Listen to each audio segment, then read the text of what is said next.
कांग्रेस के चमत्कारी और दिव्य नेता राहुल गांधी ने एक धमाका किया है।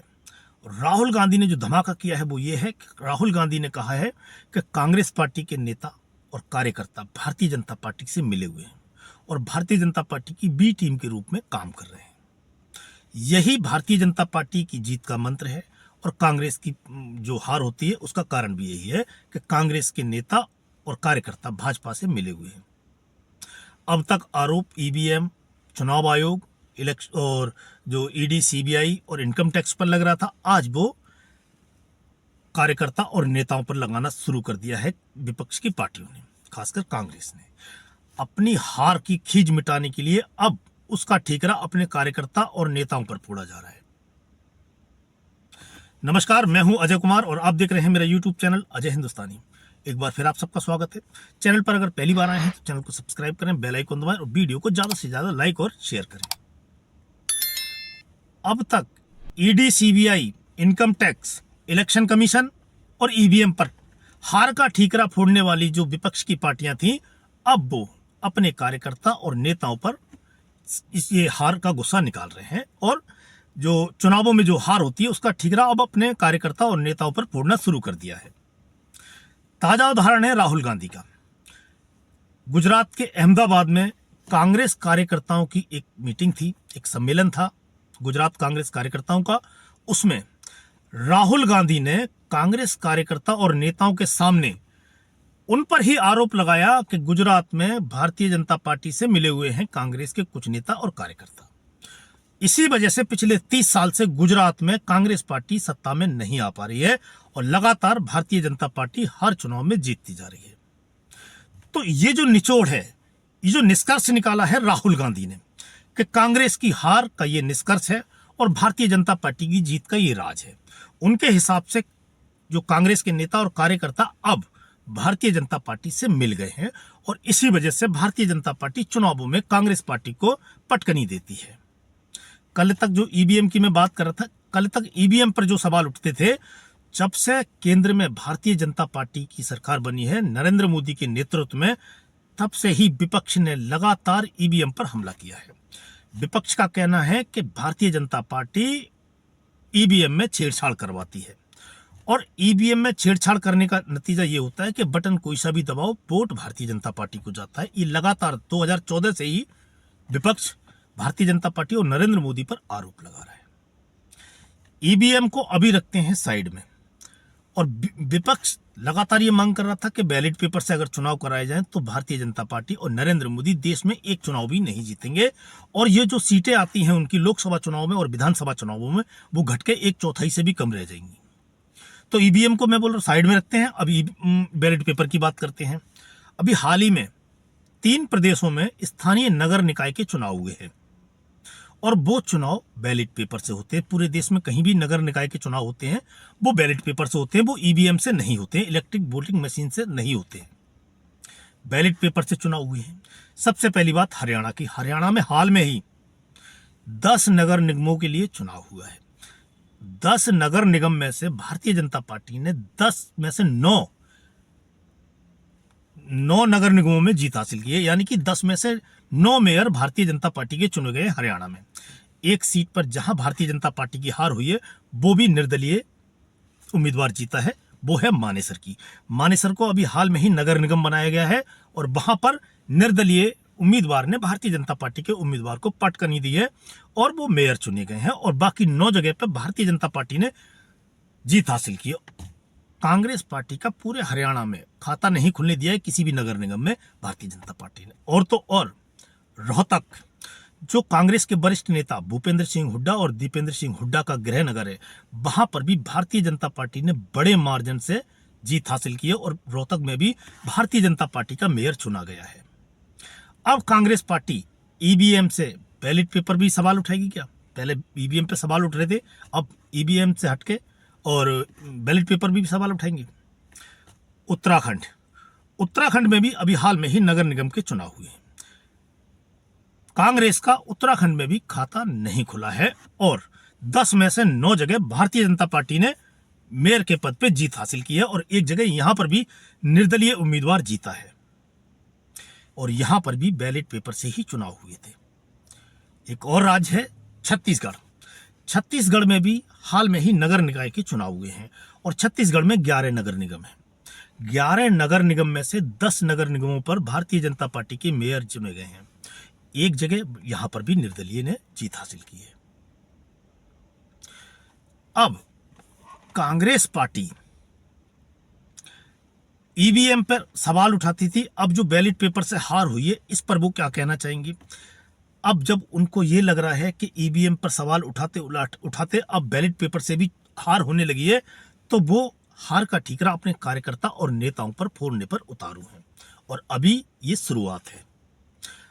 शुरुआत है और आने वाले समय में बाकी पार्टियां भी राहुल गांधी की ही नक्शे कदम पर चल के अपने कार्यकर्ता और नेताओं पर ही हार का ठीकरा फोड़ेंगी। और क्योंकि जो राजनीतिक पार्टियां हैं जिनको एक परिवार चलाता है, चाहे वो समाजवादी पार्टी हो या फिर आरजेडी हो या फिर ममता बनर्जी की टीएमसी हो या कांग्रेस पार्टी हो, ये जो एक परिवार के द्वारा संचालित होने वाली राजनीतिक पार्टियां हैं, ये कभी भी अपने नेतृत्व पर, जो शीर्ष नेतृत्व होता है, उस पर कभी भी हार का ठीकरा नहीं फोड़ सकते। क्योंकि ये जो पार्टियां हैं ये प्राइवेट लिमिटेड कंपनी की तरह चलाई जाती हैं और इनके जो सीईओ होते हैं वो एक परिवार के सदस्य होते हैं। उन पर कभी भी हार का दोष नहीं लगाया जा सकता। अगर आपने ऐसी हिमाकत की, ऐसी जुर्रत की, तो आपको पार्टी से निकालकर बाहर कर दिया जाएगा। आपका राजनीतिक जीवन, राजनीतिक करियर पूरा चौपट कर दिया जाएगा। इसीलिए ये जो राजनीतिक पार्टियां हैं, जो परिवारवाद जिन पार्टियों में हावी है, उनमें ऐसा नहीं होता है। और राहुल गांधी ये तमाम ऐसे नेता जो ऐसे आरोप लगा पाते हैं अपने नेता और कार्यकर्ताओं पर, इसी वजह से लगा पाते हैं क्योंकि कोई भी उनको चैलेंज करने वाला है नहीं पार्टी में। क्योंकि उनको अगर चैलेंज किया जाएगा तो उसका नतीजा जो चैलेंज करेगा उसको भुगतना पड़ेगा। अब राहुल गांधी के कैरियर पर आप एक नजर डालिए। राहुल गांधी 2004 में पहला इलेक्शन लड़ते हैं उत्तर प्रदेश की अमेठी लोकसभा सीट से। अमेठी लोकसभा सीट से 2004 में चुनाव जीतने के बाद राहुल गांधी आ जाते हैं लोकसभा में लगातार तो जो 2 चुनाव जीतते हैं, 2004 का, 2009 का। 2012 में उत्तर प्रदेश की विधानसभा का चुनाव होता है उत्तर प्रदेश में। तो उत्तर प्रदेश विधानसभा चुनाव 2012 में राहुल गांधी जमकर प्रचार करते हैं कांग्रेस पार्टी का। और कांग्रेस पार्टी का प्रदर्शन कैसा रहा था 2012 के चुनाव में, आपको बताने की जरूरत नहीं है। कांग्रेस पार्टी बहुत बुरी तरह से हारी थी उत्तर प्रदेश में। 2012 की उत्तर प्रदेश में चुनावी हार के बावजूद राहुल गांधी को 2013 में राष्ट्रीय उपाध्यक्ष बना दिया जाता है कांग्रेस पार्टी का। क्यों? क्योंकि वो गांधी नेहरू परिवार के सदस्य हैं, इसलिए। बाकी अगर कोई और नेता होता और उसके नेतृत्व में इतनी बड़ी हार होती किसी पार्टी की, तो उसको प्रमोशन करना तो दूर की बात है, उसका डिमोशन कर दिया जाता। पर राहुल गांधी को इसका इनाम मिलता है और उनको राष्ट्रीय उपाध्यक्ष बना दिया जाता है कांग्रेस पार्टी का। उसके बाद 2014 के लोकसभा चुनाव होते हैं। कांग्रेस पार्टी की जो हालत हुई थी भारतीय जनता पार्टी के सामने, आप सबको पता है कि 2014 के लोकसभा चुनाव में भारतीय जनता पार्टी ने पहली बार अपने दम पर केंद्र में बहुमत की सरकार बनाई थी और 271 का जो बहुमत का आंकड़ा था, भारतीय जनता पार्टी उससे आगे निकल गई थी। आप अंदाजा लगाइए, 2017 से 2019 तक राहुल गांधी को राष्ट्रीय अध्यक्ष बना दिया जाता है। मतलब इतने चुनाव हारते आ रहे थे लगातार, उसके बाद 2017 में उनको राष्ट्रीय अध्यक्ष बना दिया जाता है और 2019 तक वो पार्टी के राष्ट्रीय अध्यक्ष रहते हैं। अब तक राहुल गांधी के नेतृत्व में, जब से राहुल गांधी सक्रिय राजनीति में आए, कांग्रेस पार्टी 90 चुनाव हार चुकी है। 90 चुनाव हारने के बाद भी आज भी राहुल गांधी कांग्रेस पार्टी के सर्वेसर्वा हैं और वो सबसे बड़े नेता हैं। क्यों? क्योंकि वो एक खास फैमिली से बिलोंग करते हैं, खास फैमिली से आए हैं। वो गांधी परिवार और नेहरू परिवार के वो चश्मो चिराग हैं, शहजादे हैं, युवराज हैं, इसलिए वो आज तक राजनीति में बने हुए हैं।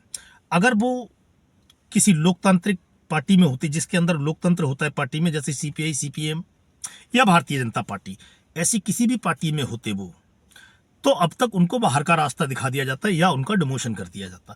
पर क्योंकि वो एक प्राइवेट लिमिटेड कंपनी की तरह पार्टी को चला रहे हैं, तो वो अभी तक बने हुए हैं शीर्ष पद पर और आज भी लोकसभा में नेता विपक्ष के पद पर वो बने हुए हैं।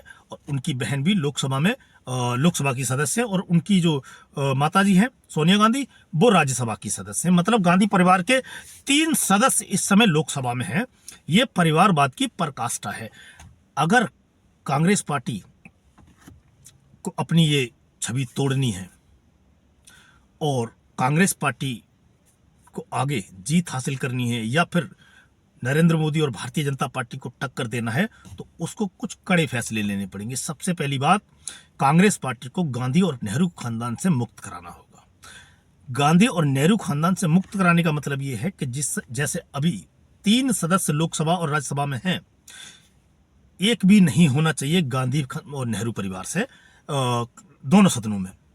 और कांग्रेस पार्टी को अपना लोकल नेतृत्व कहीं उभारना पड़ेगा, किसी न किसी नेता को आगे लाना पड़ेगा जो भारतीय जनता पार्टी और नरेंद्र मोदी को टक्कर दे। पर ऐसा लगता नहीं है, मैं सिर्फ अपनी राय रख रहा हूं, आप अपनी राय रख सकते हैं। तो मुझे जो लगता है कि नरेंद्र मोदी और भारतीय जनता पार्टी को टक्कर देने के लिए एक लोकल नेतृत्व को उभारना बहुत जरूरी है और पार्टी को गांधी और नेहरू परिवार से मुक्त कराना बहुत जरूरी है।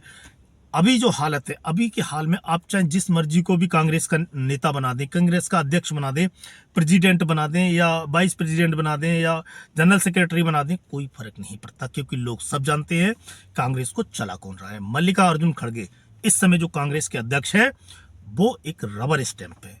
वो अपने स्तर पर कोई भी फैसला लेने की स्थिति में नहीं है। उनको कोई भी फैसला लेने से पहले सोनिया गांधी से ऑर्डर लेना पड़ता है। तो जब तक ये छवि जो बरकरार रहेगी, तब तक कांग्रेस पार्टी का भला नहीं होगा। अब 2014 के लोकसभा के समय जब कांग्रेस पार्टी बुरी तरह हारी थी, उस समय कांग्रेस पार्टी की हार की समीक्षा करने के लिए एक कमेटी बनाई गई थी, ए.के. एंटनी कमेटी। ए.के. एंटनी पूर्व केंद्रीय मंत्री थे, उनके नेतृत्व में कांग्रेस पार्टी ने एक कमेटी बनाई कि ये जो हार हुई है लोकसभा के चुनाव में 2014 में, इसका पता लगाएंगे कि क्यों हार हुई है। तो ए.के. एंटनी की जो कमेटी थी, उसने जो रिपोर्ट दी, आज तक उस पर कोई काम नहीं हुआ, बल्कि उल्टा उसके जो उलट काम हुआ है। ए.के. एंटनी की जो कमेटी थी, उसने रिपोर्ट बना के दी थी कि कांग्रेस का जो छवि है वो मुस्लिम परस्त, तुष्टीकरण करने वाली पार्टी और हिंदू विरोधी, सनातन विरोधी की बन गई है। उस छवि को तोड़ना होगा अगर कांग्रेस को आगे भारतीय जनता पार्टी को टक्कर देना है। पर हुआ इसके विपरीत। राहुल गांधी ने बल्कि इस छवि को मजबूत करने के लिए जी जान दिन रात एक कर दिया। संसद से लेकर सड़क तक राहुल गांधी ने कितने ऐसे बयान दिए जिससे इस छवि पर और ये पक्की हो गई जनता की नजरों में कि कांग्रेस मुस्लिम परस्त और हिंदू विरोधी पार्टी है। केरल में जो कांग्रेस के नेता थे, उन्होंने सड़क पर गाय काट के उसका मांस बना के खाया था और राहुल गांधी ने एक लफ्ज नहीं बोला और कोई कार्रवाई नहीं की गई उन नेताओं पर। इस घटना से भी भारतीय जो कांग्रेस पार्टी है, उसकी छवि हिंदू विरोधी की बन गई और तमाम ऐसे मौके आए जहां राहुल गांधी ने इस छवि को तोड़ने की कोई कोशिश नहीं की। चाहे अयोध्या का राम मंदिर निर्माण का जो उद्घाटन हुआ था तब हो या फिर महाकुंभ हो, कई ऐसे मौके उनके पास आए कि जहां वो इस छवि को तोड़ सकते थे, पर उन्होंने कभी इसका प्रयास नहीं किया। और आज देश में हालत ये है कि कांग्रेस जो देश की सबसे पुरानी पार्टी है और पूरे देश में जो पूरे देश में आपको मिलेगी, कांग्रेस पार्टी पहली ऐसी पार्टी थी जो पूरे देश में थी। अब भारतीय जनता पार्टी पूरे देश में लगभग फैल चुकी है। देश की सबसे पुरानी राजनीतिक पार्टी आज 3 राज्यों में सिमट कर रह गई है, हिमाचल, कर्नाटक और तेलंगाना। किसी में भी इतना दम नहीं है वो कांग्रेस नेतृत्व को ये समझाए कि पार्टी आज जिस स्थिति में है उस स्थिति में नहीं होना चाहिए, ये इसकी जगह नहीं है। कांग्रेस पार्टी की जगह ये नहीं है, सुकड़ के जो सिमट के 3 राज्यों में रह गई, ये जगह नहीं है कांग्रेस की। कांग्रेस को उभारना होगा, कांग्रेस को लेकर आना होगा वापस। जब तक नेहरू गांधी खानदान से कांग्रेस मुक्त नहीं होगी, तब तक कांग्रेस का उद्धार नहीं होने वाला। और राहुल गांधी जो ये धमाके कर रहे हैं, जो आरोप लगा रहे हैं अपनी पार्टी के नेताओं पर कि वो भारतीय जनता पार्टी से मिले हुए हैं और बीजेपी के नेताओं से मिल गए हैं और बीजेपी की बी टीम बन के काम कर रहे हैं, इससे पार्टी डूबेगी और पार्टी का कोई फायदा नहीं होने वाला। इससे पार्टी का नुकसान होगा और पार्टी के जो कार्यकर्ता और नेता हैं उनका मनोबल गिरेगा। तो देखते हैं आगे और कौन कौन पार्टी अपनी हार, अपनी नाकामी का ठीकरा अपने कार्यकर्ताओं और नेताओं पर डालती है और कौन नैतिकता दिखाते हुए अपने ऊपर हार की जिम्मेदारी लेगा आने वाले चुनावों में। तो आज के वीडियो में इतना ही, मिलते हैं आपसे अगले वीडियो में। तब तक के लिए जय हिंद, जय भारत।